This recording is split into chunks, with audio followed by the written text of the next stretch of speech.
ఇప్పుడు ఒక పోస్టల్ ఫ్రాడ్‌లు గూడా జరుగుతున్నాయి. పోస్టల్ మోసాలు. దానికి ఉదాహరణ మామూలుగానే మనం రెగ్యులర్‌గా ఫ్లిప్‌కార్ట్‌లోనో, అమెజాన్‌లో మనం క్యాష్ ఆన్ డెలివరీస్ పెడతా ఉంటాము.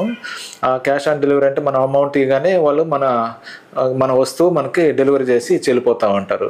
సో, ఇప్పుడు కొత్తగా ఈ ఫ్రాడ్ చేసే వాళ్ళు కొత్తగా ఎంచుకున్నది పోస్టల్ పద్ధతి ద్వారా అనమాట. పోస్టల్ పద్ధతి ద్వారా అంటే మనకు ఏదో ఒక చెత్త ఏదో ఒకటి ఇచ్చేస్తారు. మంచి పార్సెల్ బాక్స్‌లో పెట్టేసి ఇచ్చేసి మన అడ్రస్‌కి పంపించేస్తారనమాట. పంపించేసి అది క్యాష్ ఆన్ డెలివరీ అని చెప్తారు. మనం అమౌంట్ ఇచ్చేస్తాము.